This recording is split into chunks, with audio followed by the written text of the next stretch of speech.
Digicel Prime Bundles just got better with 3 new apps. Watch more with PlayGo. Share more with Sportsmax. Read more news with Loop. Listen more with D-Music. Plus extra data. It's simply more bundled together. 51 gigabytes for 7 days for only $2,000. Live the experience with Digicel. Activate today on the My Digicel app.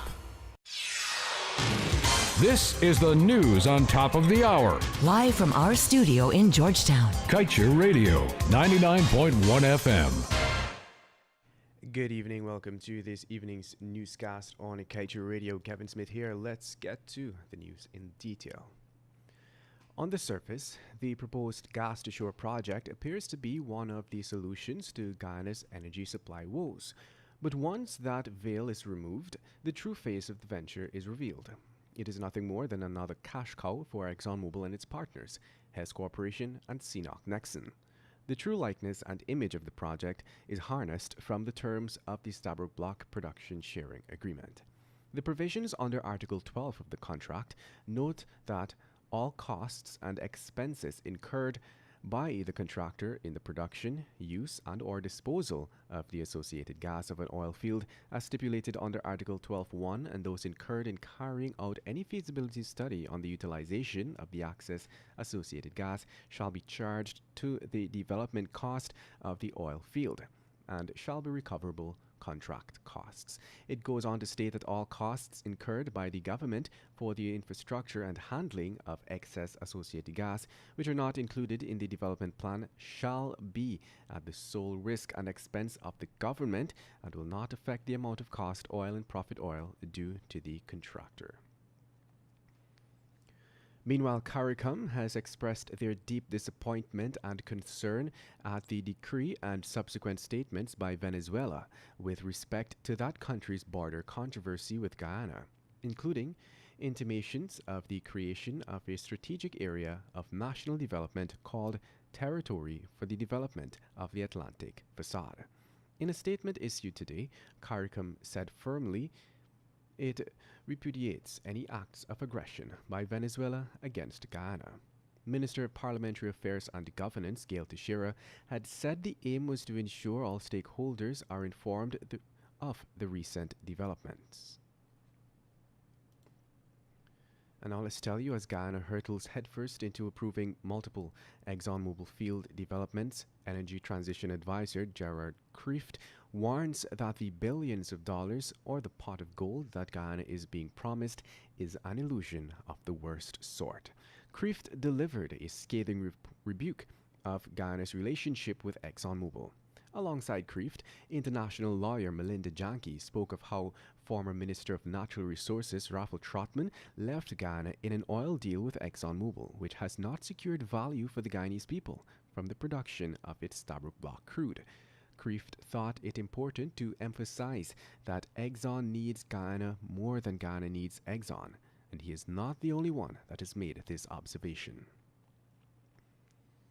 And now let's tell you, 3 particularly worrying mutant strains of the COVID-19 have been detected, and all of them are in Guyana's backyard, Brazil.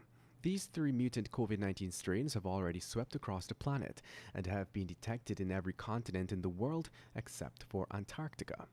One of them emanated from the UK. The European country last month recorded a surge in cases, and scientists have attributed it to a new strain of COVID-19 that preliminary studies indicate is way more contagious. And coming from Reuters, in Caracas, Venezuela on Monday criticized joint naval exercises by the United States and Guyana, with which it has a territorial dispute.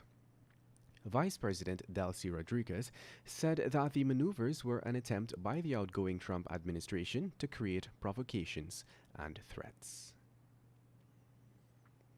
In other news, in redirecting its efforts to fight the main drivers of climate change, international non-governmental organization Global Witness has withdrawn its signed-away report. In this damning report, Global Witness detailed how a poor negotiation process and questionable behavior by government officials had led to the inking of a lopsided oil deal with an Exxon-led consortium for operations in Guyana's lucrative Stabroek Block. As a result of the unfair fiscal terms, Global Witness had estimated that Guyana stands to lose $55 billion over 40 years. Global Witness has maintained the integrity of the report. In other news, the National COVID-19 Task Force over the weekend issued warning letters to 31 businesses for breaching the gazetted COVID-19 regulations. It is understood that the force conducted an enforcement exercise where several businesses were issued with warning letters and notices of closure for breaching the COVID-19 protocols. This was confirmed yesterday by the director of the Task Force Secretariat, Colonel Nazrul Hussain. Let's tell you now that on January 28, 2021, Region 4 Returning Officer Clermont Mingo, PNC Chairperson Valda Lawrence, and APNU AFC activist Carol Joseph Smith are scheduled to make their next court appearance on the continuation of the electoral fraud cases. The trio made their last court appearance on December 21, 2020, and Mingo and Lawrence are facing a joint charge which alleged that on March 5, 2020, with intent to defraud the public, they uttered a certain forged document, that is to say, a report purporting to be a true declaration of all votes cast in District 4 for the last elections, knowing said report to be forged. Get the full details in today's Kaieteur News.